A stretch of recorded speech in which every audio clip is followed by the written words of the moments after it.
Zdaj pa nadaljujemo z predstavitvami pobudanskimi in vabim Matejo Tilijo z Ministrstva za visoko šolstvo,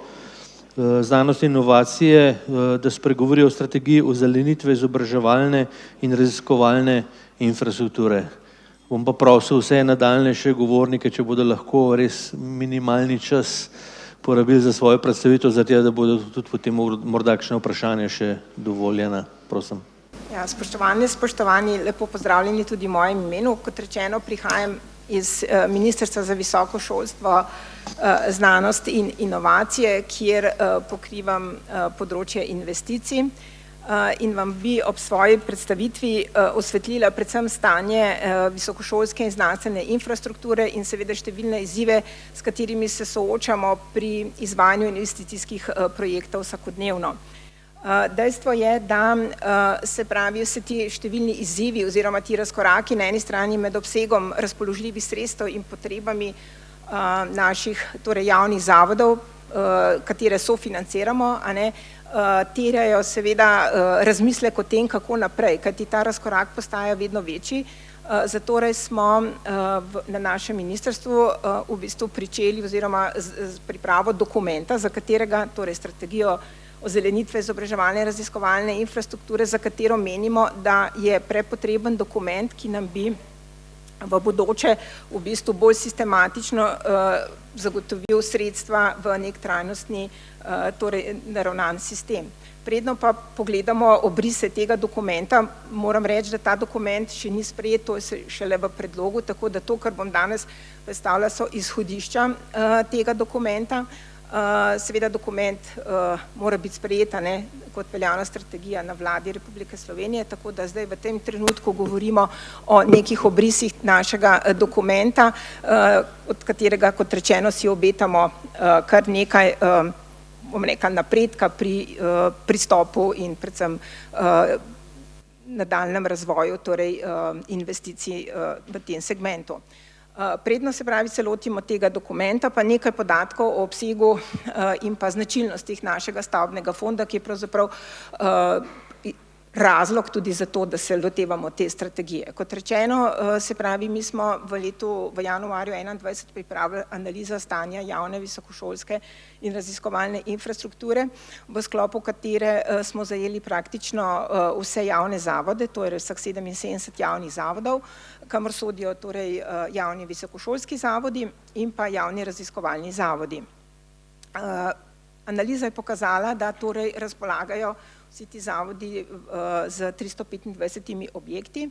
248 objektov je lociranih v zahodni kohezijski regiji, 77 v vzhodni. Celotna površina prostorov v lasti javnih zavodov znaša 840.521 kvadratnih metrov, pri čemer pa zavodi seveda morajo zaradi prostorskega primanjkljaja tudi najemati površine in sicer v obsegu 54.506 kvadratnih metrov. Analiza, ki je bila narejena v mesecu januarju 2021, je pokazala sledeče relativno presenetljive oziroma, da ne rečem, kar zaskrbljujoče podatke. Se pravi, 74% vseh objektov ima velike težave z energetsko učinkovitostjo, povedano drugače so energetsko zelo potratni objekti. 71% vseh objektov je zgrajeno pred letom 1961. Povprečna starost torej znaša objektov, povprečna starost je torej 57 let. 51% vseh objektov še ni bilo deležne večje obnove ali rekonstrukcije od svoje pravzaprav izgradnje. 38,5% objektov ni potresno varnih oziroma mehansko odpornih. Pri tem podatku bi dodala samo to opozorilo, da to so ocene in to ni ta odstotek ni rezultat dejanskih, se pravi, presoj statične,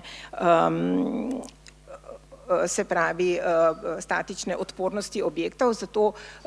je to, bom rekla, ocena, ampak verjetno zaradi starostnih značilnosti, arhitekturnih značilnosti teh objektov, verjetno ta delež ni bistveno nižji ali pa boljši, kot je kot je ta analiza pokazala. Nadalje, kar ugotavljamo, da 63% objektov ni prilagojeno za funkcionalno ovirane osebe. Vemo, da zaradi zakona, ki je bil sprejet, bo potrebno do konca leta 2025, torej se te objekte prilagoditi, a ne, se pravi novi zakonodaji na tem področju. Nadalje je analiza pokazala, da je praktično potreb po dodatnih površinah za skoraj 290 tisoč kvadratnih metrov in da je v bistvu potreb po obnovah za preko 267 tisoč kvadratnih metrov. Iz vseh teh podatkov je torej razvidno, da je potencijala za trajnostno prenovo izredno veliko na tem področju. Če mogoče tale prosojnica prikazuje predvsem to, koliko objektov pravzaprav potrebuje določeno vrsto prenov, ugotavljamo, da je, kot rečeno, statično in potresno potrebno ojačati 119 objektov skupno, dostope gibalno oviranim v 167 objektih, toplotno izolirati stavbo v 172 objektih, potem zagotoviti ustrezno prezračevanje in hlajenje prostorov v 183 objektih, obnoviti ogrevalni sistem v 126 objektih, obnoviti elektro- in vodovodno instalacijo v 172 objektih, obnoviti sanitarije v 136 objektih. To pomeni, da je obseg prepotrebnih torej obnov izredno velik. Analiza torej nam je pokazala, da je torej stavbni fond v razmeroma slabem stanju, večinoma je le tekoče vzdrževanje in seveda potrebuje veliko vlaganj. Obstaja pa v zadnjem času tudi precej potreb po dodatnih prostorov, ker primanjkuje torej prostorov za izvajanje pedagoškega procesa, predvsem pa v zadnjem času prihaja veliko potreb po tem, da je treba prostore prilagajati novi raziskovalni opremi, ki terja specifične seveda pogoje, tako da v tem primeru je tovrstnih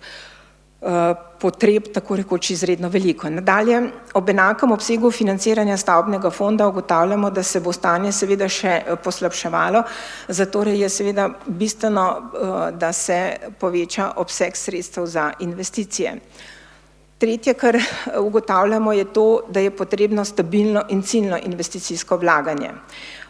Kot boste videli v nadaljevanju, torej obstaja izredno velik razkorak med potrebami in pa razpoložljivimi viri. Dejstvo je, da na področju visokega šolstva in znanosti je bil obseg sredstev za investiranje v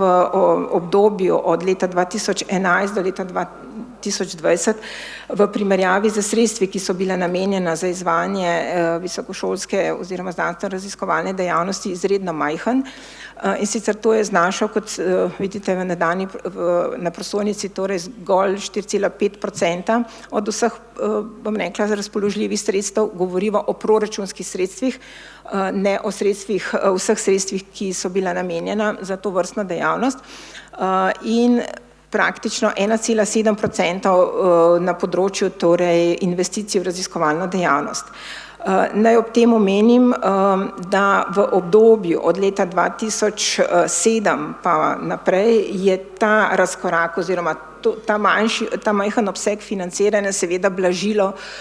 so blažila sredstva evropske kohezijske politike, kajti v tem obdobju, saj v prvem obdobju, torej 2007-2013, je bilo ravno na področju visokega šolstva in pa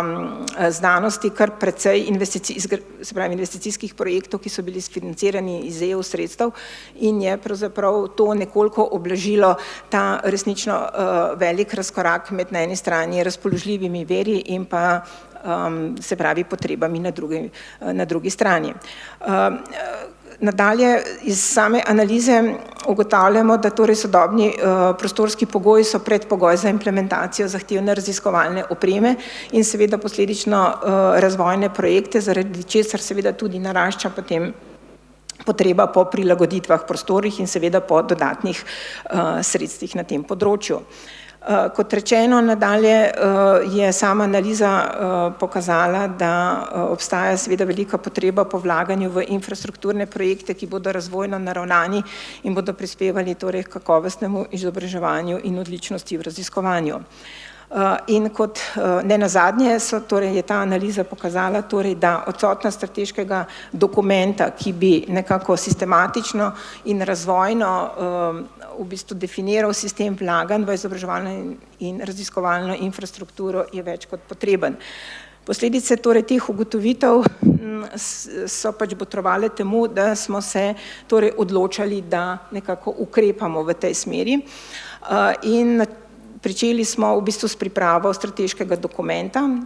ki smo ga poimenovali Strategija za ozelenitev izobraževalne raziskovalne infrastrukture z načrtom financiranja do leta 2030 je v bistvu zdaj v prvem planu, ki mora odgovoriti predvsem v smislu naslednjih vprašanj, kako se bo vzdrževalo in hkrati izboljševalo energetsko učinkovitost obstoječega stavbnega fonda, kako se bo pristopalo k razreševanju manjka prostorov in prilagoditvam prostorov, kako se bo pristopalo k novim naložbam v izobraževalno in raziskovalno infrastrukturo, kako se bo pristopalo k prebojnim projektom na področju raziskovalne dejavnosti, kako se bo zagotovil večji obseg vlaganj v infrastrukturo in kako se bo izboljšalo upravljanje in učinkovitost javnih naložb. Torej, vse te vprašanja oziroma vse to, kar se nam je postavljalo oziroma kar smo ugotavljali iz same analize, smo nekako umestili pravzaprav v ta nastajajoči dokument, ki je bil pravzaprav umeščen v se pravi reformo ozelenitve izobraževalne infrastrukture, ki je financirana iz načrta za okrevanje in odpornost in daje predvsem poudarek na naslednjih elementih, torej na optimizaciji tehničnih sistemov za prilagajanje podnebnim spremembam in za zagotavljanje toplotnega obdobja in ugodja uporabnikov, na izpolnjevanju tehničnih zahtev za učinkovito rabo energije v stavbah na področju toplotne zaščite, ogrevanja, hlajenja, prezračevanja, njihove kombinacije, priprave tople vode in razsvetljave v stavbah, zagotavljanju lastnih obnovljivih virov energije za delovanje sistemov v stavbi, upoštevanju načel trajnostne gradnje in načel gradnje skoraj nič energijskih stavb, zagotavljanju optimalne uporabniške izkušnje z vidika prostorske zasnove, upoštevanju načela digitalnega prehoda, torej zagotavljanja kakovostnega brezžičnega omrežja IKT opreme oziroma infrastrukture, upoštevanje sodobnih in inovativnih pedagoških pristopov učenja in poučevanja specifičnih za posamezno raven oziroma področje izobraževanja ter seveda poudarek na varnosti objektov. V sklopu tega smo si zamislili, da bi ta naš strateški dokument seveda obravnaval oziroma smo si zadali tako rekoč 3 strateške cilje in sicer prvi strateški cilj je torej celovita obnova objektov, drugi odprava prostorskega primanjkljaja in tretji strateški cilj vzpostavitev sodobne opreme. Vsak strateški cilj je torej sestavljen pa tudi iz številnih ukrepov in podukrepov, ki iz tega izhajajo, tako da v bistvu vidimo, da recimo celovita obnova objektov je sestavljena praktično iz 5 ukrepov in potem dodatnimi podukrepi. Če pogledamo samo prvega, ki je zelo ključen, torej to je zagotavljanje varnosti in dostopnosti objektov, mednje sodi podukrep za zagotavljanje potresne varnosti, požarne varnosti in pa predvsem dostopa za gibalno ovirane osebe. Tako da vsi ti naši 3 strateški cilji so razdeljeni, torej oziroma bodo razdeljeni v ukrepe in podukrepe. Lahko zdaj, prosim, počasi zaključimo? Ja, bom preskočila, ker je malce več. Skratka, dejstvo je, da v sklopu tega dokumenta imamo seveda tudi določene pripravljalne aktivnosti predvidene za to, da se bodo vsi ti ukrepi in podukrepi lahko izvajali, tudi kako bo zadeva potekala v smislu izvajanja ukrepov. Na tej prosojnici vidimo, kakšen je pravzaprav obseg potreb po vlaganjih in izzivi, kako pač sfinancirati vse te naše potrebe v tem v bistvu relativno, če rečem, okviru. Sama strategija oziroma ta strateški dokument proučuje tudi različne scenarije, to, kar je ključno, se pravi, kako v čim večji meri oziroma kako čim bolj optimalno praktično sfinancirati številne potrebe, ki na tem področju obstajajo, tako da imamo v obravnavi različne scenarije. No in pri obravnavi recimo optimalnega scenarija ugotavljamo, da bi delež zadovoljitve teh potreb pravzaprav se gibal pri različnih sklopih ukrepov v različnem odstotku, vendar se pravi največji delež zadovoljitve teh potreb bi bil pri vzpostavitvi IKT opreme, se pravi nekje najnižji pa pri neki celoviti obnovi tovrstnih objektov, kar pomeni, da kljub povečanemu obsegu financiranja pravzaprav predno bi dosegli rekla, oziroma vse potrebe, ki so na tem področju, bi potrebovali res nično ogromno sredstev. Kot rečeno, na strateški dokument je kot podlago za financiranje vzel se pravi proračun Republike Slovenije kot tisti stabilni in fiksni vir financiranja, kajti vsi ostali viri, ki so v tem trenutku oziroma bodo računamo tudi v prihodnje na voljo, so pravzaprav relativno v vedno manjšem obsegu in kot taki seveda absolutno ne zadovoljijo vseh potreb po finančnih sredstvih. Če samo na kratko povzamem, torej v obdobju 2021-2027 imamo pravzaprav za novogradnje predvideno se pravi na dveh ciljih politike nekaj sredstev, vendar to še zdaleč ne zadosti pač vsem potrebam po novogradnjah, kar zadeva pa potem načrt za okrevanje in odpornost, pa ravno tako so tu sredstva zelo omejena, zato pravzaprav na tem področju ne vidimo nekega ključnega vira financiranja. Nadalje, seveda, sam strateški dokument obravnava tudi nekatere ostale potencialne vire, ki so se, vsaj kar se tiče energetskega pogodbeništva, tudi v sklopu naših investicij izvajale, vendar so se izkazale, da niso ravno najbolj, kako bi rekla, učinkovito ali pa vse splošno uporabne, ker pač pokrivajo samo zelo ozek segment, a ne prenov, oziroma dela, ki pravzaprav je preveč zanemarljiv v celotni strukturi investicijskih projektov, da bi bilo to pa nekaj eno izmed oblik financiranja, na katerega se stavi pravzaprav pri tovrstnih potrebah, kot smo jih pač videli v začetku te naše prezentacije. Obstajajo seveda te možnosti, vendar kot rečeno, niso pač za javne zavode vse primerne. Tako da ja, glede na to, da časa ni dovolj, sem mogla malo na hitro pregledati vse te stvari, vendar upam, da ste dobili občutek o tem, kakšni izzivi oziroma s kakšnimi izzivi se soočamo vsakodnevno pri izvajanju investicijskih projektov. Torej, izredno velik potencial za prenove, zlasti trajnostne prenove in na drugi strani zelo omejen obseg sredstev, kar seveda narekuje nek smiselen razmislek o tem, kako naprej, kako v čim večji meri pravzaprav zadovoljiti oziroma nastale potrebe. Hvala lepa za pozornost.